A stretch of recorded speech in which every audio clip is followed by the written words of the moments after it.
Lore Together is proud to be part of the Boss Rush Games Network. Feel free to find out more at bossrushgames.com/network.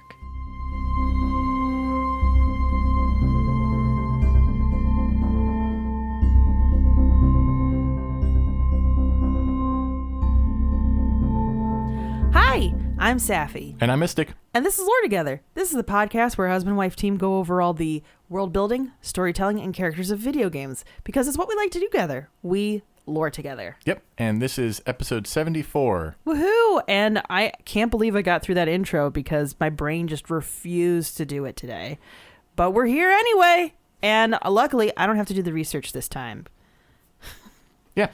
But before we get into the show, if you want to contact us, you can do that over on Twitter and Instagram at Lore Together, through email at loretogether@gmail.com. And if you'd like to support the show, and we hope that you do, you can do that in two different ways. One is giving us a 5-star review wherever you can, including Apple Podcasts, Spotify, and I think a couple others. I don't know them all off the top of my head, but the other way you can support us, though, is through Patreon at patreon.com/loretogether, where you can pay a per-episode pledge to get early access to episodes, as well as access to other cool things we're doing, like Let's Plays and mini episodes and other stuff like that. We already have a mini episode in the works inspired by a library book that Mystic got angry at. So once I handle some stuff, probably around this holiday weekend coming up, I'm going to be diving into some academic writing. Oh, yep. Yeah. And I am going to be recording the first chapter of the Unreal novels this week, as well as trying to get back into Lorik, my running Skyrim Let's Play. We're just having problems with all the mods. And a game that I don't mod that I think I'm going to finally end up doing now that I think I might have time is Dragon Age to get ready for Dreadwolf when it comes out. So we'll have to start digging into some lore, guys. Okay, enough with selling what we do on the Patreon or what we will do on the Patreon. Let's talk about today's research project for Mystic. Okay, so we are going back to a topic we covered in episodes 36 and 37. Go back and check those if you want more information on what we're going to be talking about. This is a 2008 novel. What? By Drew Karpyshyn. Oh. I think Safi knows exactly what we're doing now. Yes. Or at least the franchise we're doing now. I know we're doing Mass Effect. We are doing Mass Effect. Haha. So back in episodes 36 and 37, we covered the events of First Contact and the Council races in 36. Mm-hmm. And then in 37, we covered the story of Captain David Anderson and his first time meeting Saren in Mass Effect Revelation. Which, pretty epic, by the way. We all knew that Captain Anderson was a bad mother, shut your mouth. But but it was good to get some verification about just how cool he was in that book. For those who don't know, Saren is the antagonist of Mass Effect 1. We will cover the events of Mass Effect 1 because we aren't going to delve into the games. There's like a few franchises we don't do the games of. Mass Effect, Dragon Age, Elder Scrolls, and Fallout. We never touch a game story. We just do all these other, like... I think so BioWare and Bethesda games in particular, which it feels like those are the ones that at the most... BioWare Bethesda games have so much going on in them content-wise that for me, I find it more satisfying doing the things that are not just the main plot of those games. Right. And... in fact, actually, when I did my first Dragon Age episode, I think Mystic was completely, surprised that essentially it was an essay, like proving why a character was pivotal to the series, that was our King Merrick episode. Yeah. But there is just so much content going on. And there's some games like that where there's so much stuff that it's almost more interesting to look at the things with a magnifying glass that don't seem to be in the forefront as much as, say, the main plot of, fighting the Reapers in Mass Effect in particular. So, when we get to those franchises, it seems we do either cross-game topics, like stuff in universe that is ubiquitous across all the games, or beta canon stuff where we're talking about stuff that may be mentioned in a game but isn't the main thrust of a game. Dude, I had so much fun with the history of Nuka-Cola. Like that, and I that's the kind of lore I love super digging into, unless for some reason I've got a nostalgia itch to scratch, and suddenly we're talking about a Super NES game that I hadn't touched in decades. So suffice to say, we're doing a novel called Mass Effect Ascension. Oh, is that the next one? Yes. Okay. Which makes sense because Drew did the first 3. Yeah. So as with any book episode, because we've done a couple of these, we're not going to do the book justice. Never. We will miss context and depth just because of the ability of a book to delve into character motivations and mental processes and take time for those that we can't. Right. So if you're a fan of the Mass Effect universe, you should dive into the books, with the exception of Mass Effect Deception, which was so inconsistent with the lore. Oh, no. Literally, yeah. there's like a 15-page fan document detailing like, oh, this is a nitpick. This is a massive glaring hole in your racial physiology. You know, like Voluses without suits. That's not possible. They just have a mask. That's not possible. That's not. They live in a pressurized environment. That's why they have a whole suit. You guys, I know this, and that's not even that's Mystic's main jam. I don't memorize the stuff as well as Mystic does. So, this is ridiculous. But BioWare said they were going to do a rewrite of the whole book. That was, I think, 2012. Nothing has happened since then. So we can put it on the proverbial development hell shelf next to Myst, the Book of Merim, which still hasn't come out. And let's be honest. It's funny about the things fans get so mad and salty about, and Andromeda got so much crap. But when you think Andromeda has 3 good books about it, though. Yeah, that's the sad part. When you think about it, there was a lot of thought put into the story arc overall of Andromeda that didn't go into Deception. And the thing that makes it even more frustrating is there were more places where the story of Andromeda could have been messed up versus when you just have one guy writing this book with however many editors were looking at it. Yeah. So we would love for you to listen to our older episodes, but we will explain the universe terminology as we go and catch you up a little bit. Mm-hmm. We're not going to cover the events of the first book. They're kind of not entirely consequential here. Makes sense. That happens a lot with these books. Yeah, that book leads into Mass Effect 1. Yes. This book bridges the gap between Mass Effects 1 and 2. Interesting. So the 2 years, essentially. Yes. Yeah. Not the entire 2 years. It's just a few key events.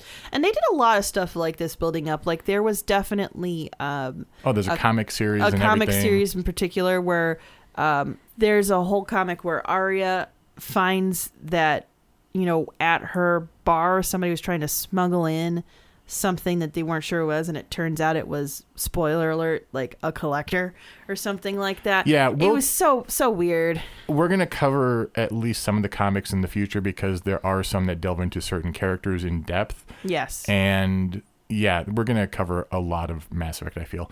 Mm-hmm. So we do have to cover the events of Mass Effect 1 at least briefly. So Mass Effect 1 finds us playing as Commander Shepard, the pseudo-blank slate player character who gets an ancient alien warning stuck in their brain. Yeah. Our friend Saren from Mass Effect Revelation serves as our main antagonist after he attacks the human colony of Eden Prime with Geth forces. Geth, a race of AI machines created by the Quarians. Quarians, a nomadic race generally looked down upon by the rest of the galaxy because they created the Geth. Yes. For Geth, see the entry on Geth. So very specifically, there's a difference in the sci-fi universe between virtual intelligence and artificial intelligence. Yes. Because artificial intelligence is considered dangerous because after a certain point, it kind of has to have rights. and essentially, the Quarians are proof in concept of why these laws exist, and that's why they're looked down upon. It's you broke the rules very specifically we set out. So the Quarians travel the galaxy in a giant flotilla called the Migrant Fleet. Basically, the Geth forced them out of their home system. One thing of note about them, due to generations on the Migrant Fleet, the Quarians have extremely weakened immune systems, and their immune systems weren't that great before exile, actually. I just found this out. Their home planet didn't have a ton of pathogens. Right. It's kind of so it's if you want a comparison to that in the real world, there's a lot of question about Western Europe had a lot of plagues and diseases and gross stuff. And yes. America, when Native Americans first met Western Europeans, that they died a lot. And it was because the kind of culture that Western Europe had breeded a ton of gross germs, and America didn't. And that's unfortunately part of what resulted in part of it. There's a lot of other stuff going on there. If you want a great run-up of that or a great video on that, there's a video by CGP Grey on YouTube called America Pox. Yes. That covers that pretty well in depth. Yeah, and just keep in mind that's only one part of the whole reason why the Native American population was dwindled. I am not doing justice as to the total story at this moment. So suffice to say, the Quarians wear envirosuits almost all the time. Yes. So they could, in theory, wear something where it could be just a mask. In theory, unlike the Volus, which are pressurized. But it's not a pressure suit, but yeah. In theory. There are clean rooms and stuff on Quarian ships, actually. Like, how would you do surgery? That's how they give birth. It's a clean room. You get one extra person to come with you. You get desanitized to all get all, and that's your support person when you give birth. Yes. I remember Tali mentions that specifically in Mass Effect 2. So there are clean rooms, and even there, there's still risk. Yes. So eventually, Shepard is made an elite operative called a Spectre. And the first human one as well. Yes. Shepard meets a bunch of companions of various races and ends up saving the galaxy in an epic fight at the Citadel. Citadel is the kind of galactic hub where all the galactic government is. Galactic capital. Yeah. Saving it from a massive attack by Saren and a single member of an ancient race of machines called Reapers. That attack, which is officially described by the media and government as an attack by Saren and his army of Gath, commonly has no mention of Reapers. Yeah. Basically because there's no objective proof for their existence as far as the Council is concerned. Despite that there was a huge, big old metal hoopadoo alien thing. Yeah, but they don't want to talk about it. As the Council is restructuring after the attacks, they send missions after the final pockets of Geth resistance to take them out, and the Alliance Navy, the military force for humanity, has now become a dominant military force in the galaxy, and humanity's place in Citadel space is right up there with the big players. They're basically one of the big four now. Yeah, it was the big three, which if you're... I'll do this briefly. You have... I said I was going to do this briefly, and then my brain totally blanked on all the alien races. Yes, you have Turians, you have Asari, you have Solarians. Those were the three big ones when we start Mass Effect 1. After Mass Effect 1, humanity is also in the Council. Yes, there's a Council member that's from humans. Either way, spurred on by all these events from Mass Effect 1 we just covered, the Elusive Man, the leader of a rogue paramilitary human supremacist group called Cerberus, decides to push ahead with his plans for Jillian Grayson, a biotic prodigy undergoing training at the Ascension Project. What's the Ascension Project? We're going to cover that. But first, Elusive Man, we could do, and likely will do, a whole episode on him at some point. Needless to say, his history is shadowy in the games and is the subject of many comics as well as some of the novels. I'm sure there are people who've just did hour-long YouTube videos analyzing how he says the word humanity. It's a big deal. Elusive Man is played by Martin Sheen, and it's awesome. Oh my God, he's so good. He does the best job. They got top tier talent for these NPCs, I gotta say. Biotics, biotic prodigy. Biotics are able to wield dark energy like a Jedi wields the Force, essentially. Able to do all sorts of crazy things with their mind, basically, in terms of telekinesis, which can affect energy as well as physical objects. Just to keep in mind, humans do not inherently have that ability. Asari do, but humans got it after there was some sort of essentially cool space resource accident that caused a bunch of people and their children to gain space powers. Humans have to be exposed to element 0 in utero to be able to have permanent biotic ability. Yes. Now, Andromeda does kind of throw a wrench into that. Cora. No, not right? Cora. Cora was exposed. Okay. Sam. Oh. Sam allows you to use biotic abilities while not being a biotic. But Sam is also rewiring your physiology on a microscopic level, so... Yeah, it's sci-fi. We can let that one slide.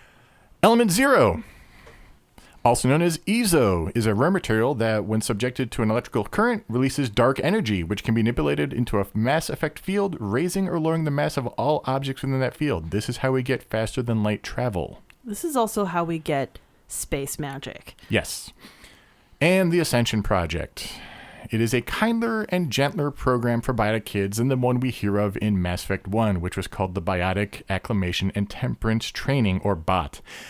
Main differences: Ascension Project has civilian support and personnel as opposed to BOT, which was purely military training. In fact, they just brought in Turians to train kids. Right. The Ascension Project also allows for families to visit their kids, which wasn't allowed into BOT, and doesn't tell the families their kids are dangerous and unstable time bombs. Yeah, there's a little bit of a parallel here, but in the Magic and Dragon Age, honestly.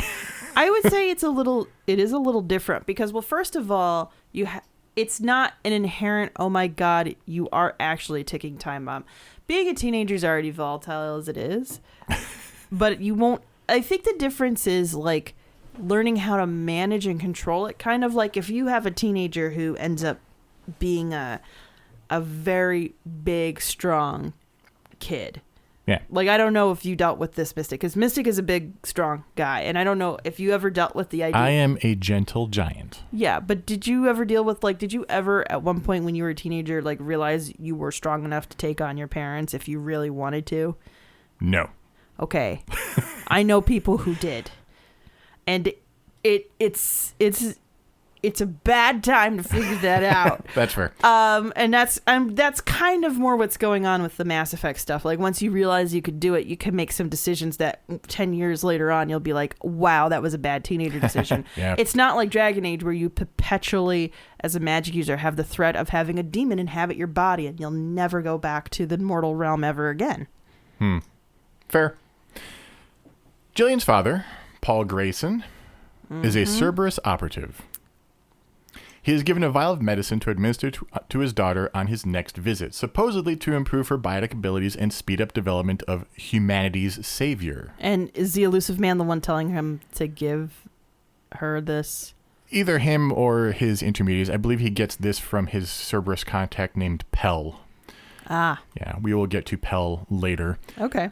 Kahlee Sanders, whom we met in Revelations, is now a supervisor on the Ascension Project. Yeah, and we actually, I think in Mass Effect 3, we do meet her. We do meet her. And she is still working with kids from the Ascension Project. Exactly, yeah. Kahlee is becoming concerned about Jillian's development and her place with the other students. Though extremely gifted, Jillian is also autistic, which makes her training and socialization much more difficult. Yeah, inherently. While Paul Grayson travels to the Grissom Academy, he becomes very anxious, stewing about the fate of his daughter if he allows the elusive man and Cerberus to continue testing experimental biotic enhancing serums on her. Then don't put this medicine in. He is a true believer in, like, he's not he doesn't strike me as a xenophobe, but he strikes me as a we are securing our place in the galaxy type person. So like he's not. Yeah, if you we'll see later that he does have at least a modicum of compassion for other sentient beings. He's not a supremacist like some other Cerberus people are.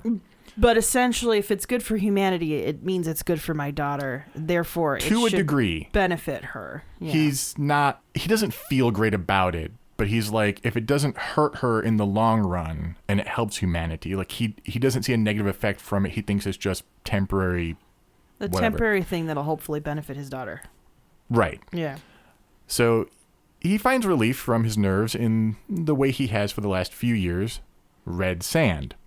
Oh, no. Now, we're not going to do a lot of these breakaways to explain stuff, but red sand, it has some, reason to discuss here. Red sand is a stimulant with biotic enhancing properties. Its abuse is disproportionately high among non-biotic friends and relatives of biotics, often out of a misguided desire to understand what their loved ones are experiencing. Mm-hmm. He is very much into red sand. He goes to it quite frequently. When taken nasally, red sand creates a brief but intense euphoria and gives the user very short-term telekinetic biotic abilities. I am a biotic god.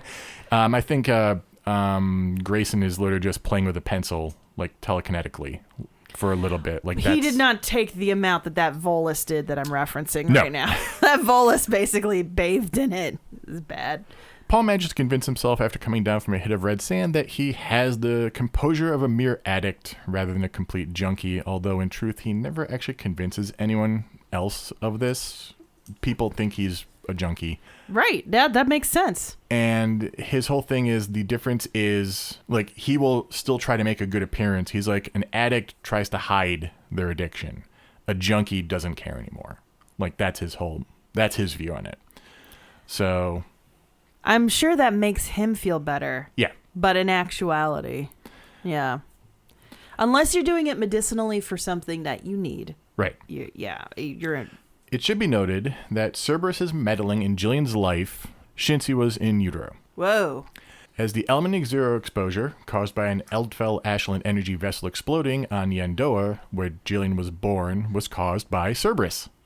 Oh, yay. Also, it's revealed, I don't remember where in the book it's revealed, but it's revealed that Paul is not her biological father. What? Whoa? Okay. Cerberus gave Jillian to Paul when she was an infant. Okay, what happened there? Are we going to get into We that? have no idea what happened to her parents. No. We have absolutely no idea. That is so sad. Yeah. There could be a pair of parents looking for her right now, for all we know. He has no idea who she even, like, he does not know what her actual first name, like, her name actually is.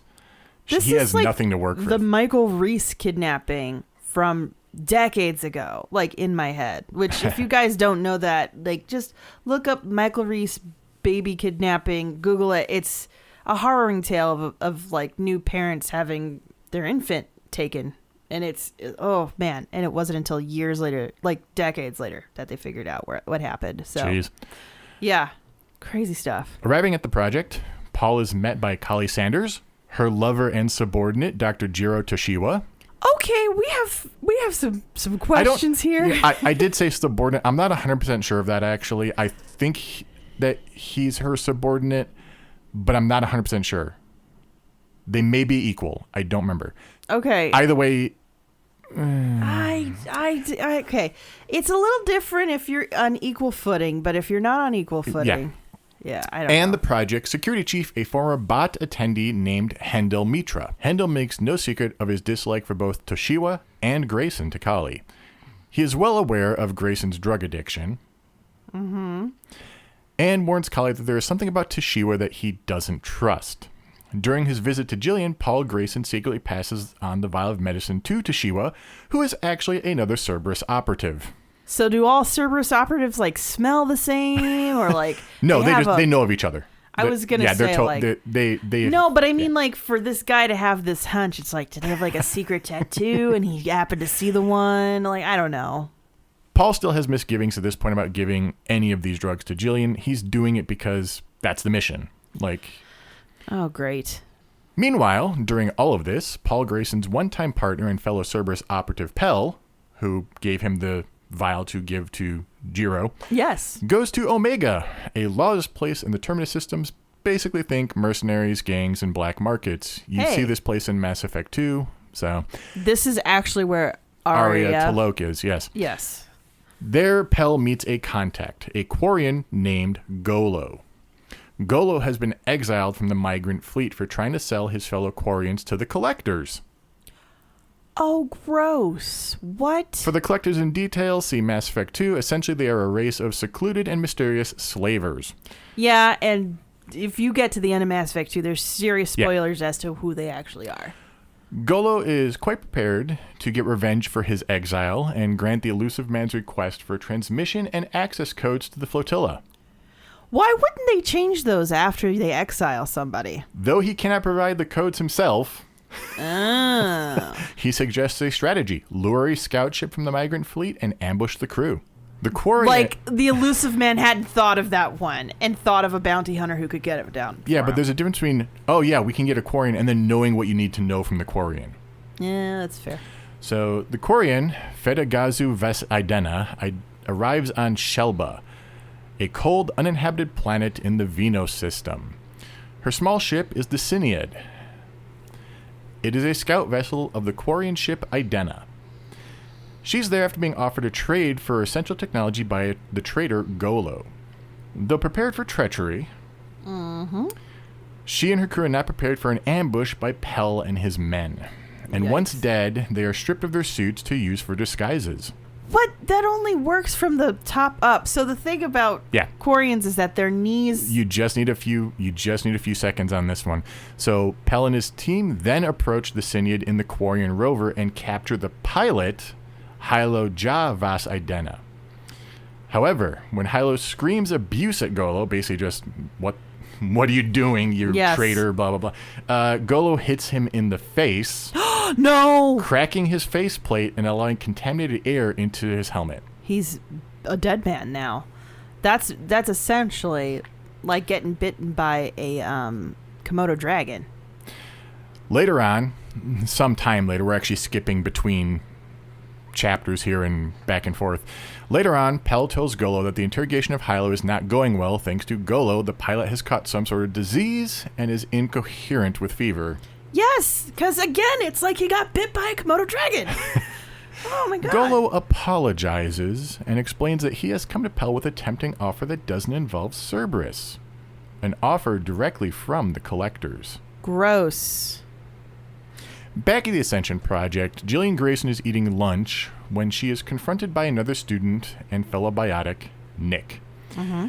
When Nick teases her and biotically knocks over her milk, Jillian has a bit of an episode, let's say. She begins wailing and spawns a full-on biotic storm, culminating in a high-level singularity. Something thought impossible for her experience and age. Like, at this point, they're literally just like pushing stuff over. Right. That's really scary. This thing is wrecking everything until Jillian is finally stunned by Hendel Mitra and subsequently hospitalized. Well, this kind of stuff always makes me feel sad because, again, if you're a teenager with this power and you don't have control over it, a lot of the first instinct is we have to save you from yourself, but that really can be damaging and traumatizing depending on how you do it. Right. And I'm very concerned as to what's happening next. She's being experimented on. On top of all of this, yes. After spending a night with Jiro, Kahlee goes to see Hendel, who is despondent over his failure in the cafeteria. During their talk, Kahlee suddenly realizes that Jiro mentioned her relationship to John Grissom earlier that morning. Something known only in classified Alliance documents. Oh. And then discovers both Jiro and Jillian have disappeared from the hospital. Hey, Jiro was distracting her with that good lovin'. Hendel catches up with the two of them in the atrium where Jillian, having just received a cerebrospinal dose of the Cerberus medicine from Jiro, is suffering a seizure. No. Jiro stuns Hendel, but is caught by Kahlee. And then while Hendel is saving Jillian's life with CPR, basically Kahlee takes Jiro into custody, and basically they're undergoing an investigation. Meanwhile, the elusive man calls up Paul Grayson to play the distraught parent, which honestly isn't tough acting. No. And remove Jillian for more focused observation and testing at a Cerberus facility. Gross. So gross. Paul Grayson arrives at the Ascension Project and hearing that Jiro has confessed to working for Cerberus, demands Jillian be released to him for her own safety. Hendel gets angry, but Kahlee suggests a compromise. Grayson can remove Jillian and take her to safety from Cerberus in the Terminus systems. Oh. If Kahlee and Hendel go along. That's a very, very good call on her part. Grayson reluctantly agrees. Yeah. So the four of them head towards Omega, and Grayson contacts Pell under a guise of helping them. Yeah. Pell agrees to help, knowing that Jillian will be there. Elsewhere in the galaxy, on Omega actually, a young Quarian on his pilgrimage named Lem Shal Nar Teslaya finds Golo and confronts him about the Syniad attack. If we don't mind a pause, let's explain the name. Okay. So Quarians have a surname and given name. In this case, it would be Lem Shal. Yes. And then Nar Teslaya would be of the ship Teslaya. And then when you finish your pilgrimage and are now an adult, it would become Vas, whatever ship you become a part of. Right. You don't typically stay on the ship you were born on. So, right. So, so the way like Tali would say her full name is after she does her pilgrimage. So after Mass Effect 1. Well, in Mass Effect 1, she is Tali Zora Naraya.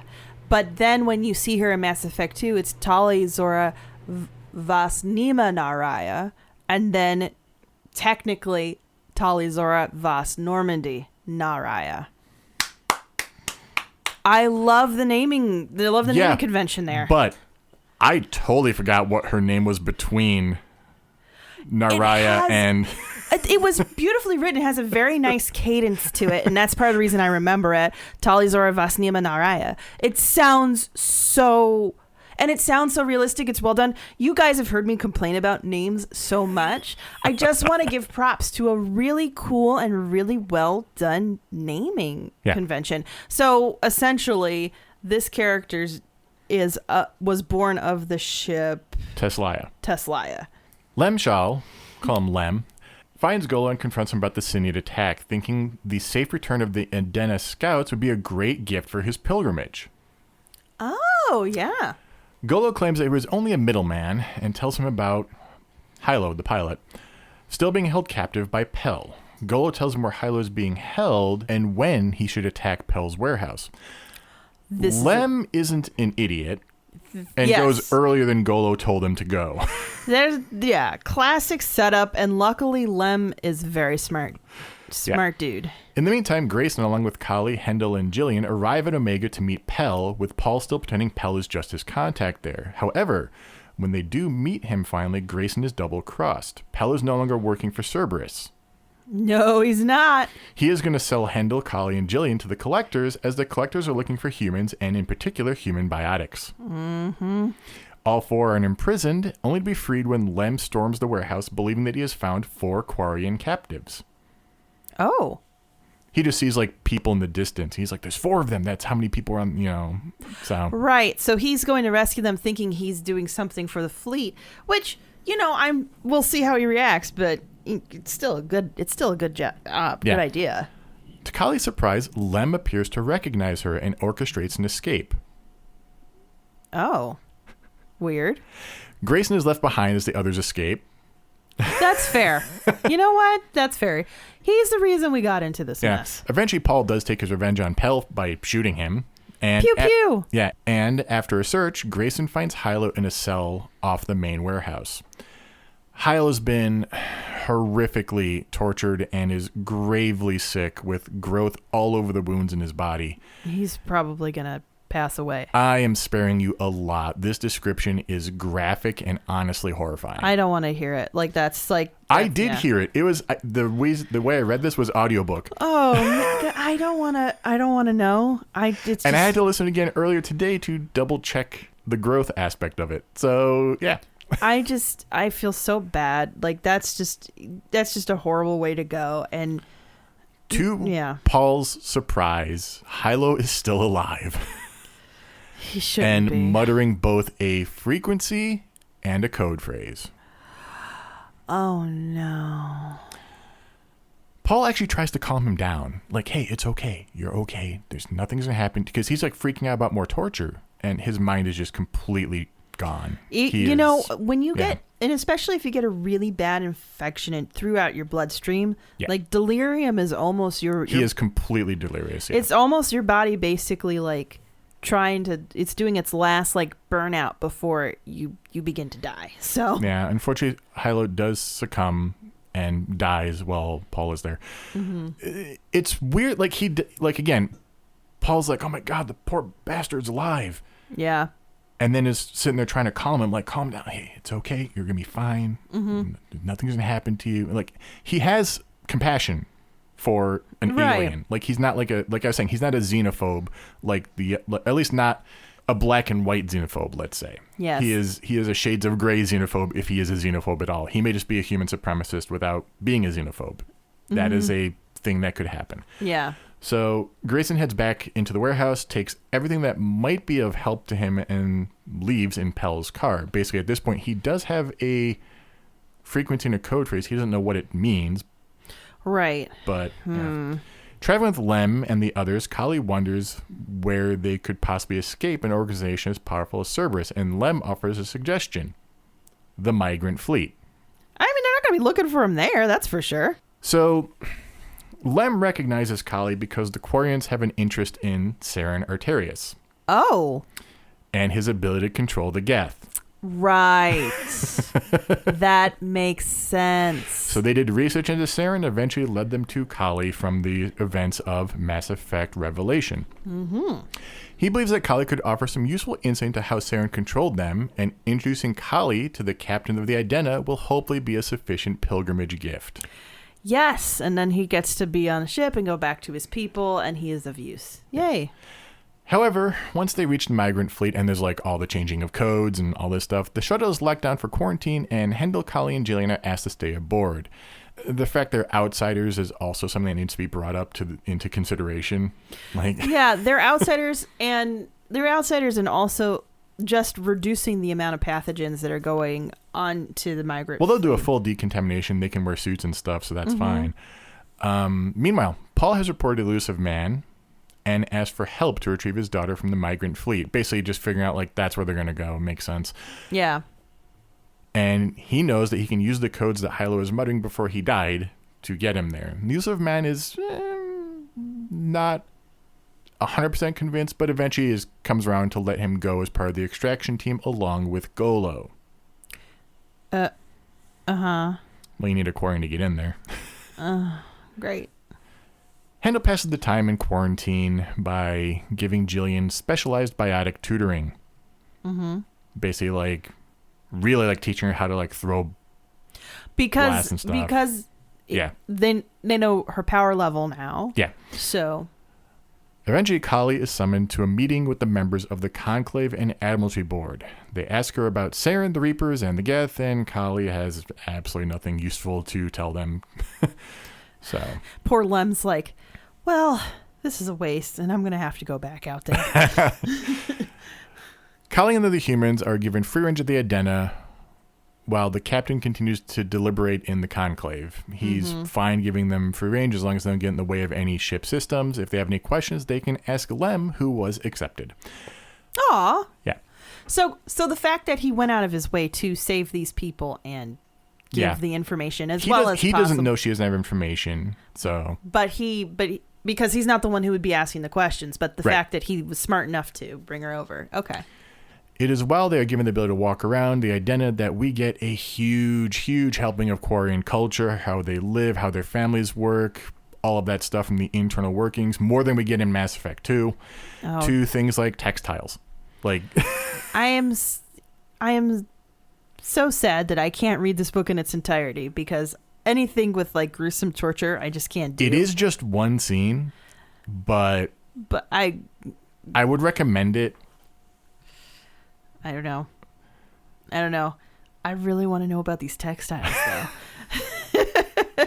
After the meeting, Kahlee, Hendel, and Jillian are invited to a private meeting with Isan Mal Vas Idena, the Idena's captain. I should have named him before I didn't. He explains that the three have inadvertently stepped into a debate raging about the future of the migrant fleet. Within 90 years, the Quarians will outgrow their ability to sustain themselves, and a solution is desperately needed. Oh, no. Some Quarians, including himself, believe the future of the fleet relies on ships leaving the flotilla to search for new homeworlds. Right. Whereas the Conclave and the Admiralty Board want to focus on keeping the migrant fleet insular and strong. Right. So essentially, it's a possible isolationism versus colonization. Right. We can't go back to our home planet. Let's find a new place. Right. Versus let's remain strong and maybe we can get back to our own home planet and fight the war that we have to fight to do it. Right. Exactly. And one of the things I'd like to add to this that is mentioned in Mass Effect 3 is that if they go to another homeworld, it will take about several generations for them to get accustomed enough to feel like they can walk around on the planet's surface, even if all of the atmosphere and climate is right because new of pathogens.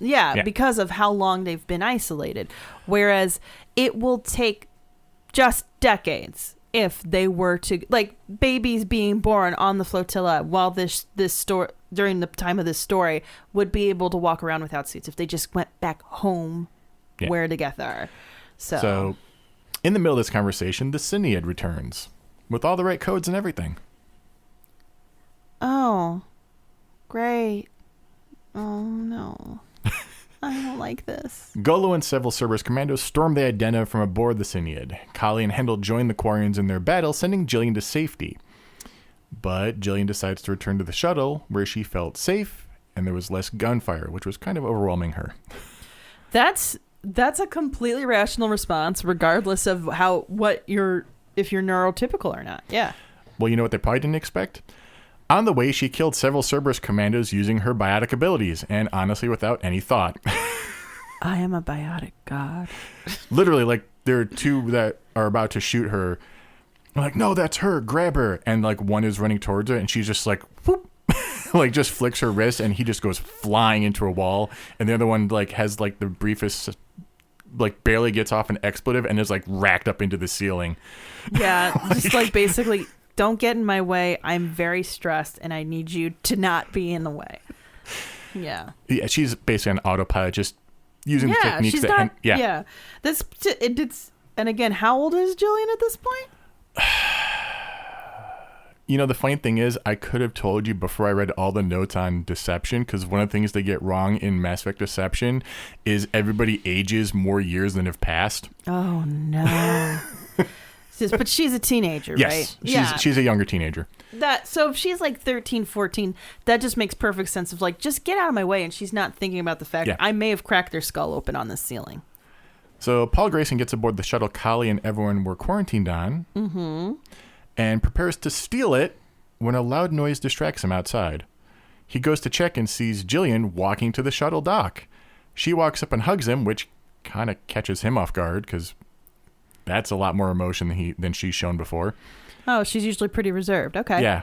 And behind her, he sees the Cerberus soldiers that were standing outside of the shuttle dead. She dropped a forklift on them.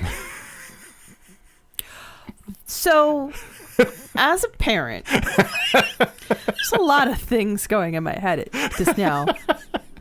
I've raised a monster. What did I do wrong? How did we get to this point? And how do I make sure that she never thinks I'm a monster now?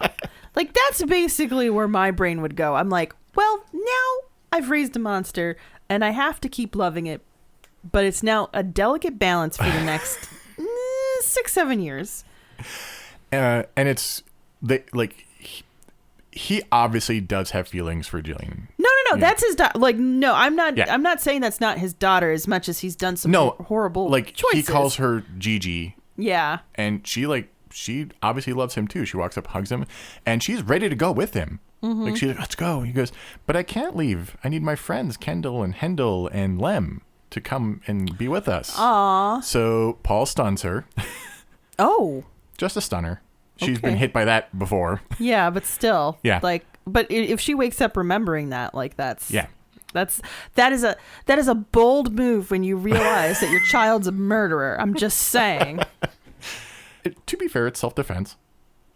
A biotic killing machine. That's his daughter. Yeah. She's going to wake up and remember that. With the battle going badly...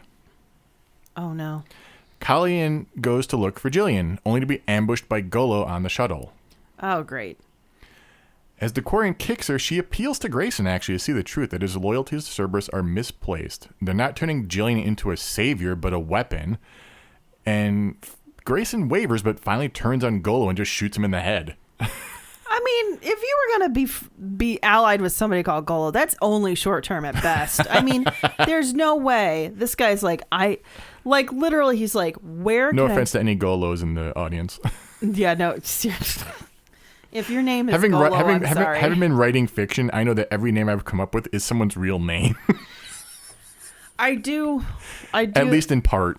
Yeah, okay, fair. Well, apologies to all the Golos. But, like, with somebody like this Golo, who essentially... Yeah, somebody who was a traitor to his people and to the fleet. Yeah, and, basically... Yeah. Can I get rich? Okay, I'll do it. Like, that's not anybody you can be allied with for a long time and expect long-term gains. Like, Paul isn't doing this for money. Paul's not doing what he does for money. He's doing because he believes in the ideals to a point, and he's reached that point of like, no. Now this has gone too far.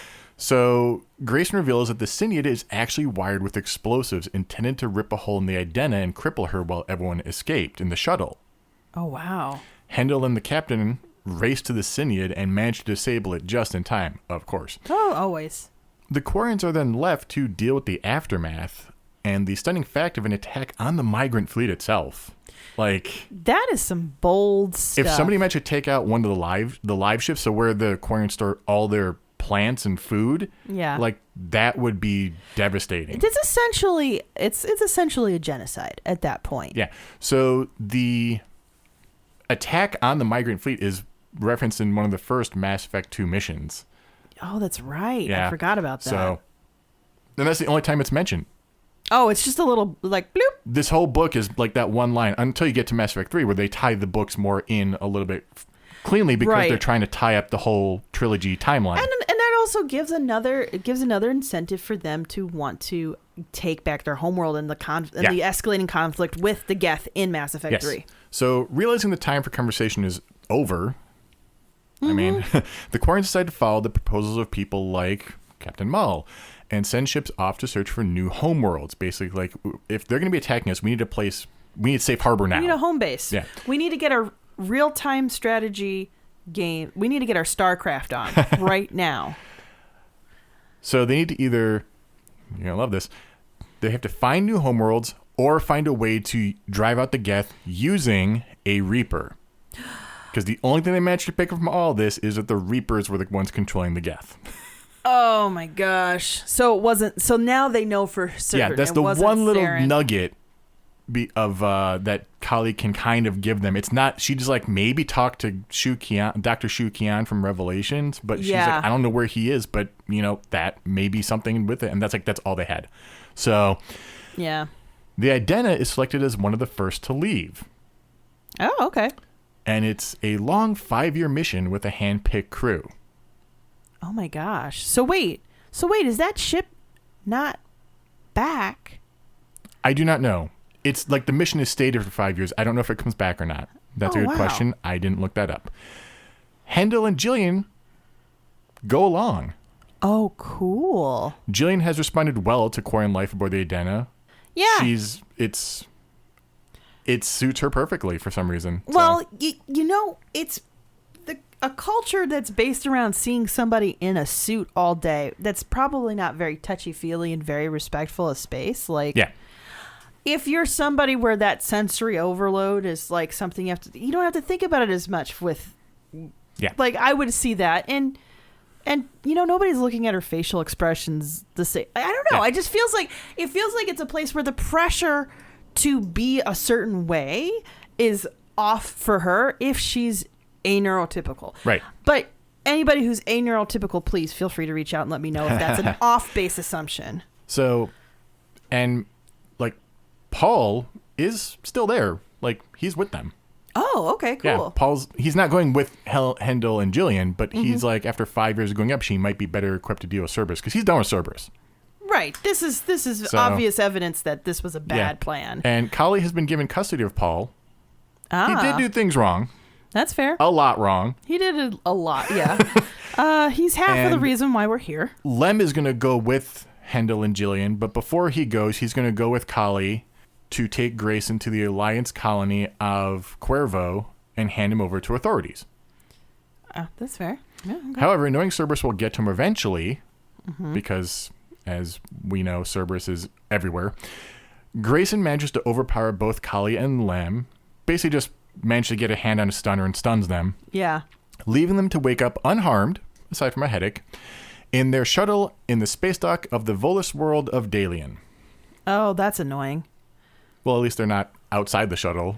But I'm sure they're going to be like, all right, so the fee for our hospitality is... Yeah. Yes.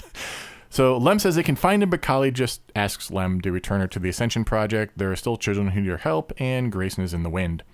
Yeah. Waiting for a report on the Idena attack, the elusive man is surprised to get a call from Paul Grayson. Oh. He has a simple message. He's leaving Cerberus. Jillian is beyond their reach, and if anything happens to Kahlee Sanders, he will go to the Alliance with all he knows. Uh-oh. So he's a target now. The elusive man reluctantly agrees not to pursue either Kahlee or Jillian. He knows losing Jillian will set their biotic research back a decade, but he can't risk exposure as Cerberus has many other projects to protect. The end.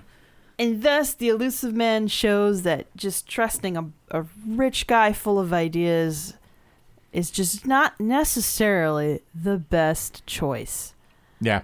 So, obviously, you can see how this lines up with a lot of the world building. Like yes. Like, Mass Effect 1 wasn't as dark as Mass Effect 2. This kind of moves Mass it. Effect 2 was a horror story. Yeah. But this firmly pushes, like, because Revelation was a lot more like space opera-y. It was. And Mass Effect 1 was more space opera-y. Very and then intentionally this so, and Mass yeah. Effect 2 are more like noirish. Kind of more on the spectrum of like the Aliens series. Yeah. The idea. Or yeah. Blade Runner. That type of sci-fi, the dark, gritty sci-fi. Well, Blade Runner is much more specifically cyberpunk. That's fair, but like dark and gritty sci-fi. Dark and gritty sci-fi.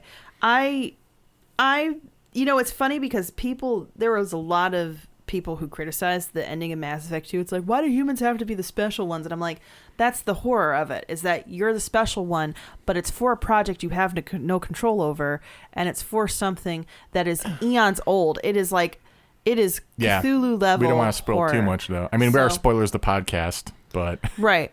I mean, yeah, we'll get into more detail of it some other time, but essentially the ending of Mass Effect 2 is supposed to be like an existential dread situation. Yeah. And I think people really thought of it as like, that boss fight wasn't what I wanted it to be. I was like, guys, there was a tonal shift. Did you miss all of that? Yeah. And they worked, and I have to say they earned that tonal shift. So don't get on that. Like, I think this is definitely where Cerberus, like, because Cerberus is in Mass Effect 1, but they're kind of like almost a joke. It's like this group that doesn't do a heck of a lot. At the beginning of Mass Effect 2, you think of Cerberus kind of on the same level as like the Blue Suns. Like it's a Merc company or something. It's a Merc company. The book that leads into it, though, definitely paints them as much more dangerous. More we get later in the series, so it's definitely like you need the book to understand. Like, oh no, Cerberus isn't like that small little Merc company that was running experiments. Like they are a massive, massive group. Right. Right. They secretly are running a good ton of stuff to try to solidify humanity's hold in the galaxy.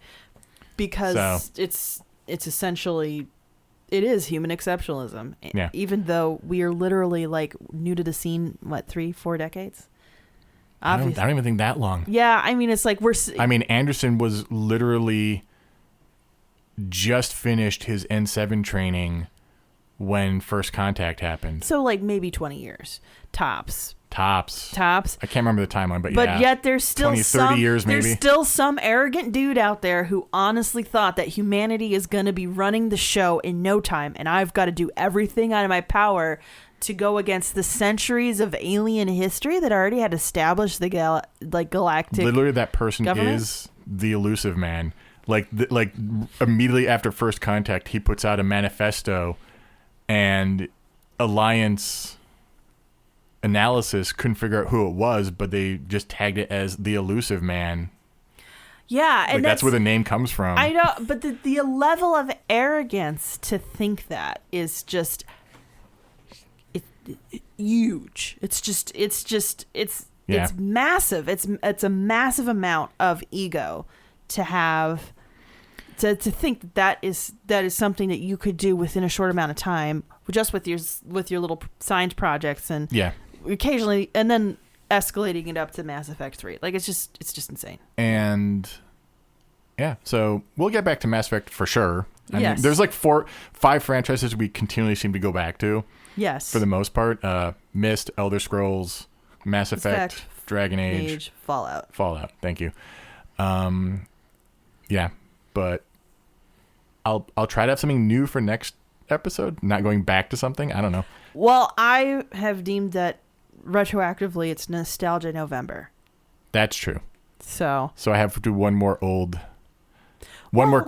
going back episode for November. Oh no, this is the second episode. Never mind. I'm still thinking it's the first week of November still. It's been a month, guys. We've been through it, and we thank you for being with us through it all. Thank you for listening. Thank you for your support. Thank you for your reviews, your ratings on Spotify and stuff. We have reviews on iTunes we've seen recently too. Thank you for those. And thank you so much for those of you who join us on our Thursday live streams. So the Thursday after this episode is when we'll play Mass Effect 2? Effect 2? I guess that's the best one to do. I mean, Cerberus is definitely a major part of this book. Yeah, I guess so. Unless you want to do a Cerberus mission in Mass Effect 1 with Lorena that we've already established. We'd have to do quite a bit of jumping around for that. Plus, I don't know if we have that save file anymore. Oh, you didn't keep it? I don't know if that was on Legendary version or if that was on the original version. I don't know.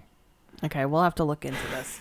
Anyway, so regardless, you'll see us play some either Mass Effect 1 or Mass Effect 2 the Thursday after this airs. And alternate Thursdays, we are continuing Skies of Arcadia with our really bad voice acting. Yep. And after we finish Skies of Arcadia, eventually we won't be doing voice acting, but we'll be playing Mass Effect. Yeah, because that's our next LP. Due to popular demand. Due to patron demand. That's still popular. Yeah. So. And thank you to our patrons as well. Yes, thank you. All right. We're going to stop this thank you thing. We're doing the Midwestern goodbye. We're from Chicago. So. Bye. Bye. Thanks for listening. Bye.